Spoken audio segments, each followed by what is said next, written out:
Next is who among the following is the Torrent CEO of Google. आजकल जो मौजूदा CEO है, CEO means chief executive officer, Google का कौन है? बी ऑप्शन आएगा, सुंदर पिचाई आपके सामने है। सुंदर पिचाई बेसिकली पैदा हुआ था इंडिया में, बाद में अमेरिका में शिफ्ट हुआ, इसने नेशनैलिटी अमेरिका की ले ली और इतना काबिल था कि गूगल ने अपना चीफ एग्जीक्यूटिव ऑफिसर इसको बनाया। इंडियन बहुत ज़्यादा इन्वॉल्व हैं आईटी फील्ड में और बहुत बड़ी बड़ी पोस्ट पे बैठे हैं इंटरनेशनल लेवल पे। तो सुंदर पिचाई बी ऑप्शन आएगा। अब इससे रिलेटेड और क्वेश्चन आते हैं कि जो गूगल है ये बना कब था?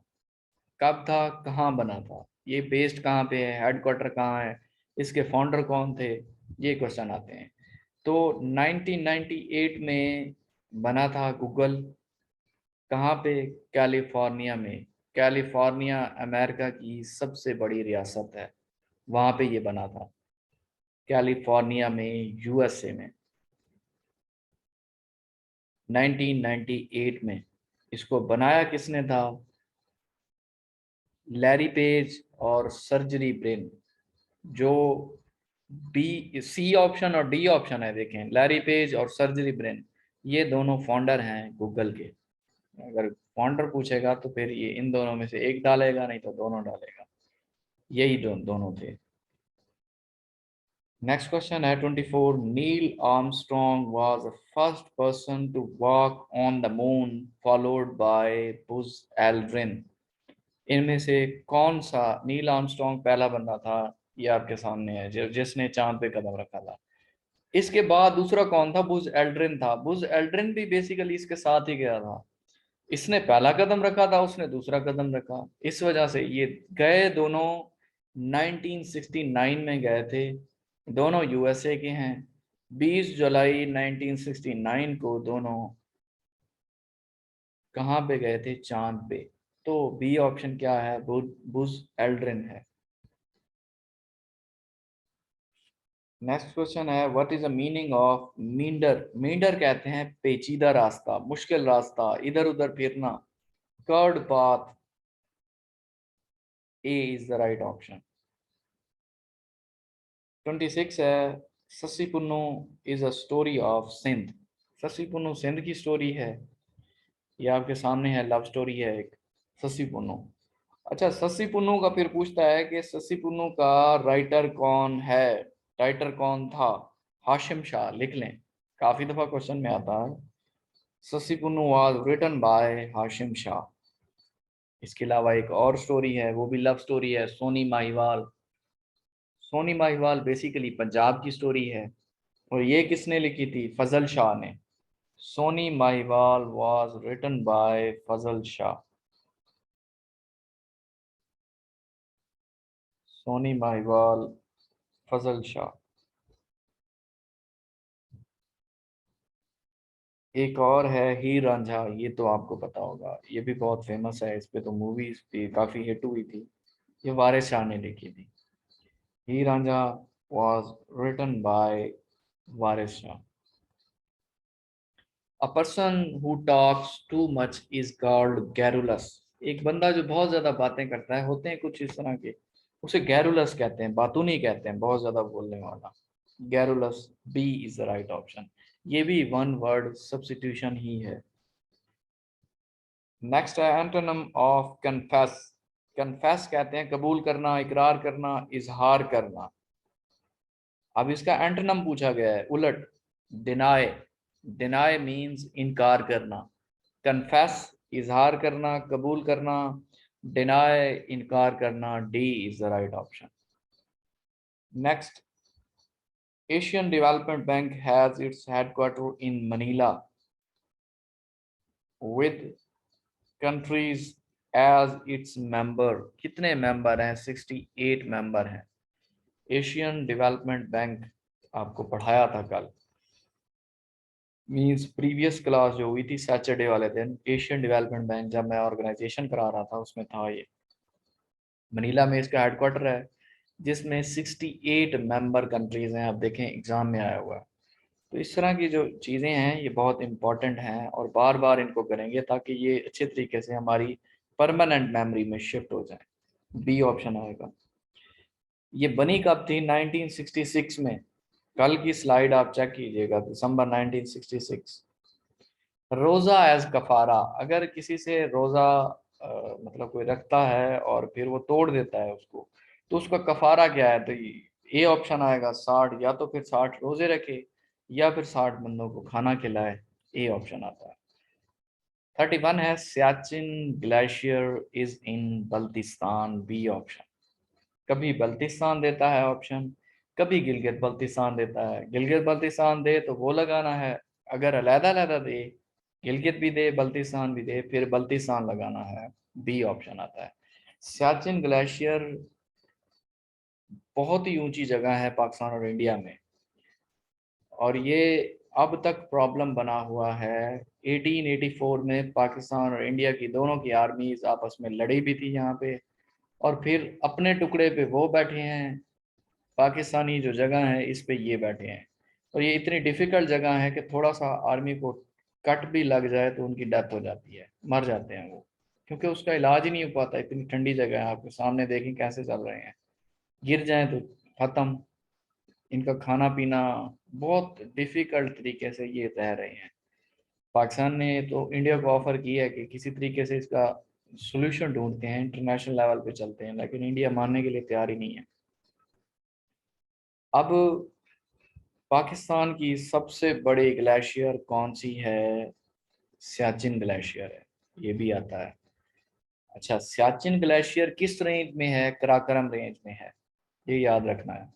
कराकरम माउंटेन रेंज में है सियाचिन ग्लेशियर, और इसकी हाइट काफी दफा पूछी हुई है, 76 किलोमीटर। इसकी हाइट 76 किलोमीटर है और 47 माइल बनते हैं। कभी माइल में पूछता है, कभी किलोमीटर में। 76 किलोमीटर, 47 माइल। अच्छा, और भी हैं, वो भी लिख लें, वो भी काफ़ी पूछते हैं कि कहाँ पे है, किस पहाड़ पे है। बलतूरो ग्लेशियर है, कराकरम रेंज में है, गिलगित बल्तिस्तान में है। इसके अलावा बतूरा ग्लेशियर है, कराकरम रेंज में है, गिलगित बल्तिस्तान में है यही कराकरम रेंज और गिलगित बल्तिस्तान में। इसके अलावा ब्याफू ग्लेशियर, कराकरम रेंज में, गिलगित बल्तिस्तान में। हिस्पर ग्लेशियर, कराकरम रेंज में, गिलगित बल्तिस्तान में। एक और क्वेश्चन आता है कि दुनिया की सबसे बड़ी ग्लेशियर कौन सी है? दुनिया की सबसे बड़ी ग्लेशियर लैम्बर्ट ग्लेशियर है, जो कि अंटार्कटिका में है। अंटार्कटिका मैंने आपको कॉन्टिनेंट बताया था जिसमें 98% बर्फ ही है, तो ग्लेशियर में भी बर्फ ही होती है। इस वजह से दुनिया की सबसे बड़ी ग्लेशियर अंटार्कटिका कॉन्टिनेंट में है, जिसका नाम लैम्बर्ट ग्लेशियर है। नेक्स्ट क्वेश्चन है, ITAR TASS is a news agency of Russia. D option. Russia की फेमस न्यूज एजेंसी है इत्तरतास। अब इंग्लैंड की फेमस न्यूज एजेंसी लिख लें, रूटर है। Router is the news agency of England, जो कि काफी एग्जाम में आ चुका है। फ्रांस की एएफपी है, associated France press. AFP is the news agency of France, ये उनकी फेमस न्यूज एजेंसीज है।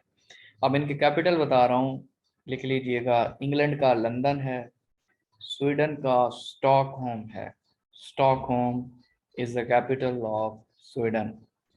फ्रांस का कैपिटल पेरिस है, और रशिया का कैपिटल मॉस्को है। Cathay Pacific is a flag carrier of Hong Kong. Cathay Pacific airline airline भी है, फ्लैग भी है, हांगकांग का है। बी ऑप्शन आएगा। Which mountain range separates Asia from Europe. कौन सी माउंटेन रेंज एशिया को यूरोप से सेपरेट करती है? देखें, ये मैंने आपको मैप में क्वेश्चन बताया था। यूरल माउंटेन जब आया था, मैंने आपको बताया था कि ये एशिया को यूरोप से अलहदा करती है। मैंने आपको ये भी कल बताया था कि एक रशिया है, एक तुर्की है। रशिया और तुर्की दो कॉन्टिनेंट में आते हैं, एशिया में और यूरोप में। ये जगह देख लें, यूरल माउंटेन जहाँ पे लिखा हुआ है, ये जगह जो है एशिया में भी आती है, इस साइड पे यूरोप भी है, तो जो तुर्की और रशिया है उनकी लोकेशन भी यही है। तुर्की और रशिया एशिया में भी हैं और यूरोप में भी हैं, दोनों कॉन्टिनेंट में है। तो कौन सी माउंटेन रेंज सेपरेट कर रही है इनको? यूरल माउंटेन है जो कि एशिया और यूरोप को सेपरेट कर रही है। ए ऑप्शन आएगा। 35 है, drama is a word of which language? Drama किस लैंग्वेज का वर्ड है? ग्रीक लैंग्वेज का। B is the right option. Choose the correct spelling. अब ये तो आसान ही है क्योंकि आपको स्पेलिंग चुननी है, तो सी ऑप्शन है। OCCASIONALLY, ओकेनली, कभी कभार। C is the right option. C option बनता है इसका।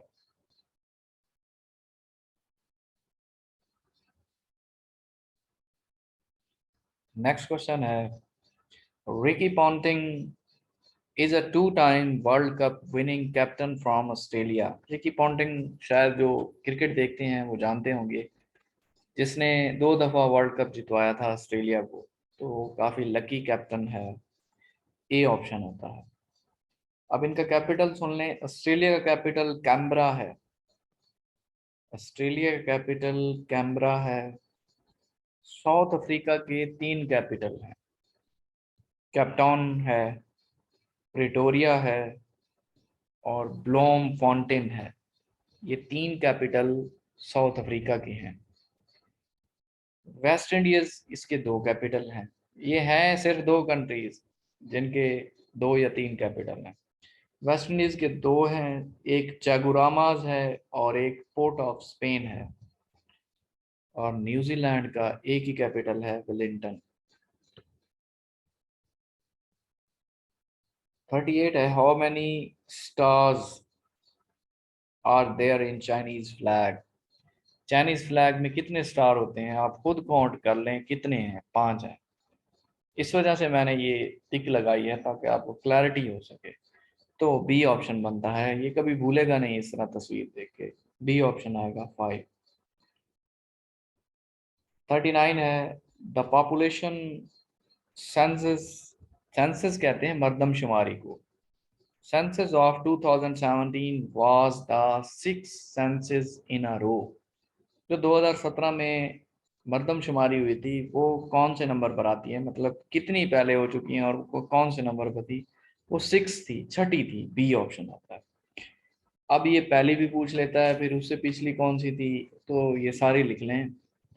सबसे पहली मर्दमशुमारी हुई थी 1951 में पाकिस्तान में। 1951, फिर 1961, फिर 1972, फिर 1981, फिर 1998 जी, और लास्ट में 2017 की जो दी गई है। तो टोटल 6 बनती हैं। और फिर ये भी पूछ लेता है कि इंडियन सब कॉन्टिनेंट में पहली दफा सेंसस कब हुए थे या किसके दौर में हुए थे? तो 1872 में हुए थे, लॉर्ड म्यो के दौर में, जो कि बरतानिया का उस वक्त वायसराय था। 1872 में लॉर्ड म्यो के दौर में।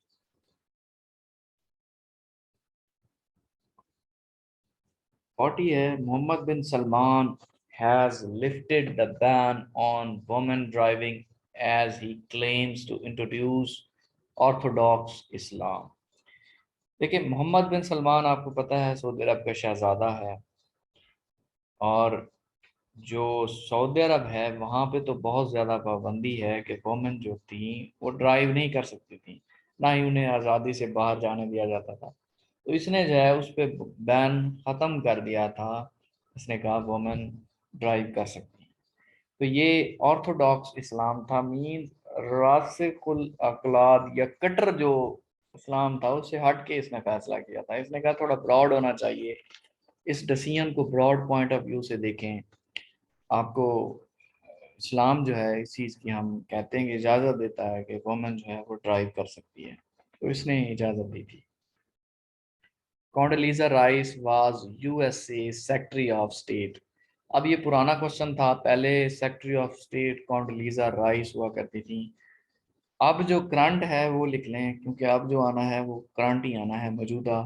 माइक पोम्पियो, ये सामने जिसकी पिक लगी हुई है, Mike Pompeo is the current secretary of state of USA.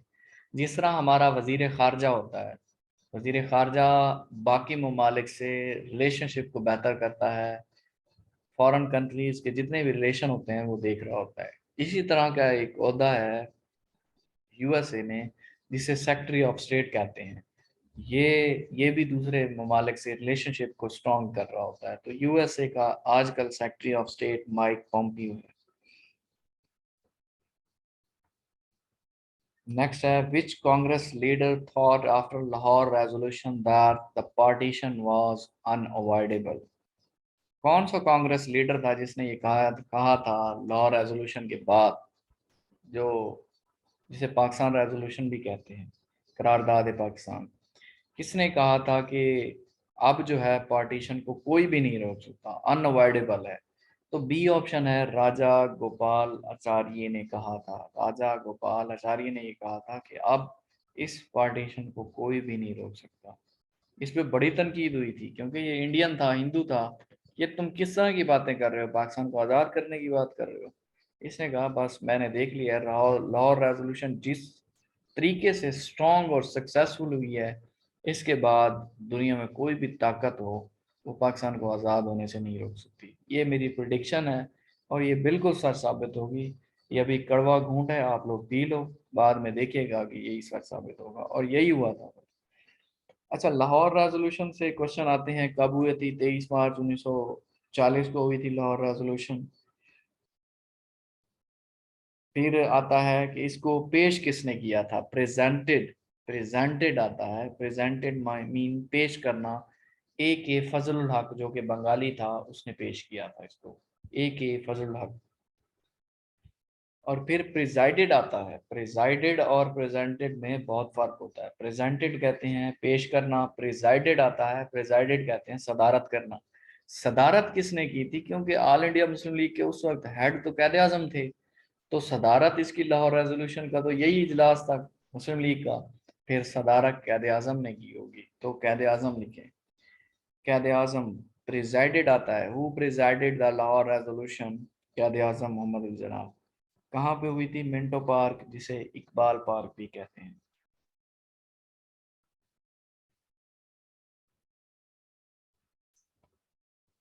Muslims of India got right to separate electorate in the Act of 1909।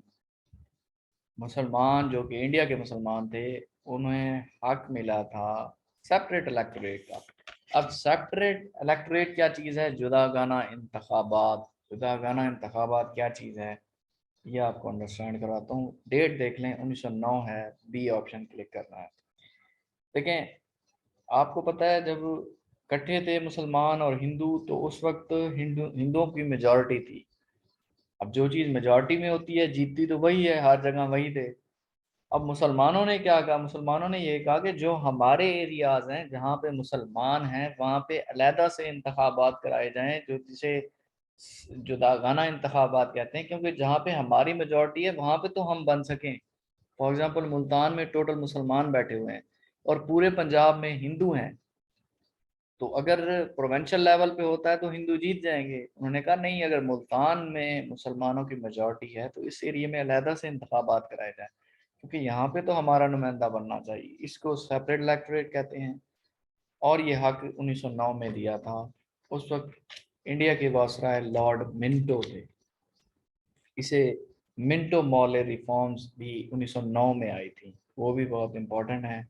Minto, क्योंकि लॉर्ड मिंटो था उस वक्त वायसराय, इसलिए उसका नाम मिंटो मॉले रिफॉर्म्स रखा गया था।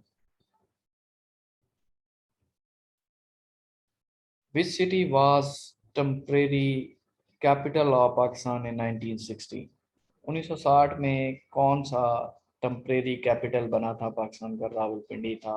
A is the right option, Rawalpindi. देखें, 1960 से पहले जो पाकिस्तान का कैपिटल था वो कराची था, लेकिन कराची सिटी इतना बड़ा है इसको फिर कैपिटल शिफ्ट कराना पड़ा, क्योंकि यहाँ पे बहुत ज़्यादा प्रॉब्लम का सामना है। जहाँ पे बहुत ज़्यादा आबादी हो वहाँ पे चोरियाँ बहुत ज़्यादा होती हैं, इंफ्रास्ट्रक्चर ठीक नहीं होता, वहाँ पे जान का रिस्क होता है, क्योंकि सबसे बड़े बड़े पॉलिटिशियन तो वहीं पे आते हैं, चीफ जस्टिस भी वहीं होता है, पार्लियामेंट भी वहीं होती है, सेनेट भी वहीं होती है। तो बहुत ज़्यादा प्रॉब्लम का सामना था। इस वजह से फिर उन्होंने कैपिटल को 1960 में कराची से शिफ्ट किया था इस्लामाबाद।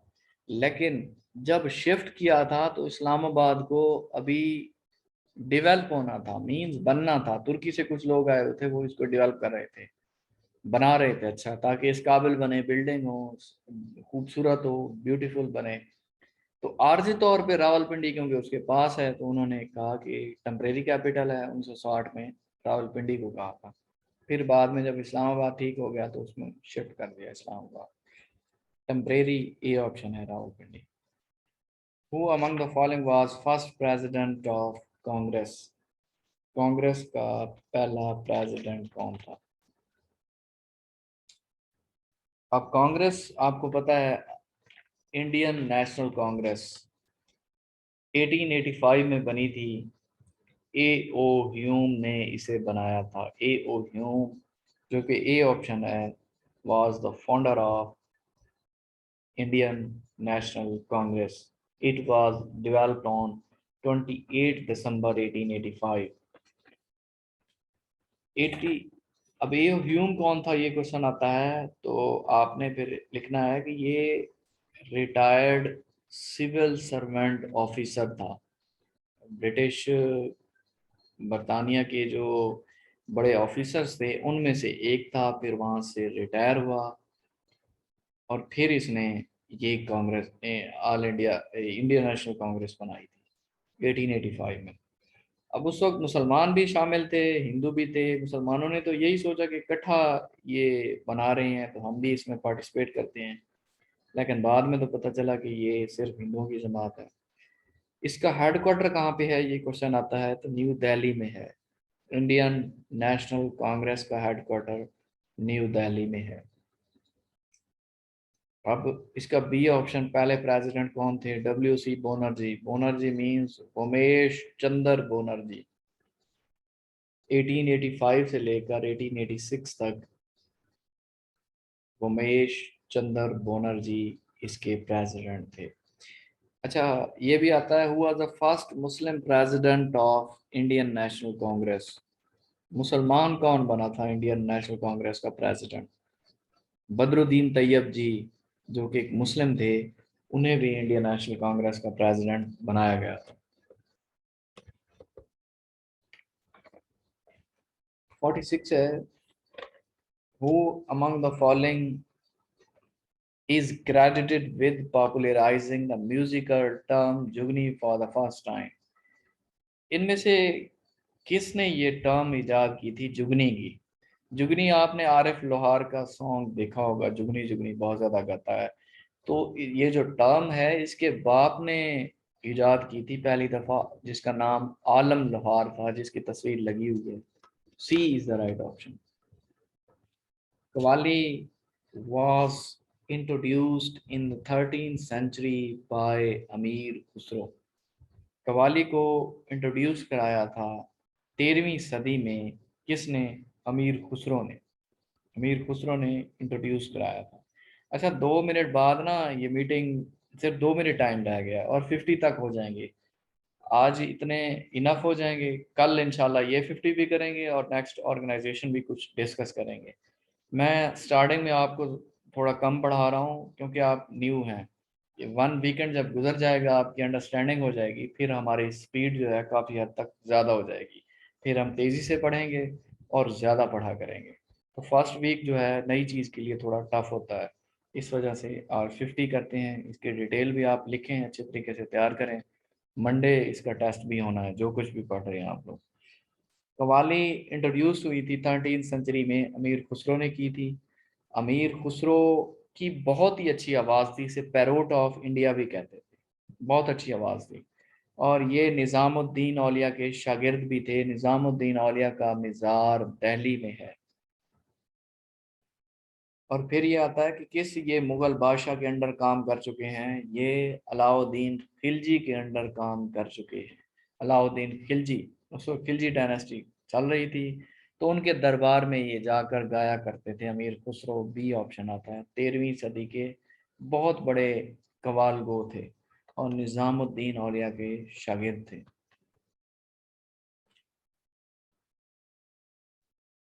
निजामुद्दीन औलिया का दरबार दिल्ली में है। Who among the following women won the Nobel Prize twice? इनमें से कौन सी वो वुमन है जिसने 2 दफा नोबेल प्राइज जीता हुआ है? मैरी क्यूरी बी ऑप्शन है। मैरी क्यूरी ने 2 टाइम्स नोबेल प्राइज विन किया है। अब चूंकि 1 मिनट से भी कम टाइम रहता है तो इसकी डिटेल है काफ़ी ज़्यादा। अगर ड्रॉप हो जाए तो कल से इंशाल्लाह यहीं से स्टार्ट करेंगे, क्योंकि नोबेल प्राइज़ की डिटेल स्टार्ट से आपको बतानी है। कब बना था, कब इजाद हुआ, किस किस कैटेगरी में दिया जाता है, ये सारी कैटेगरीज आती हैं। किसने 2 दफ़ा जीता? एक मैरी क्यूरी था, एक लिनस पॉलिंग था। Marie Curie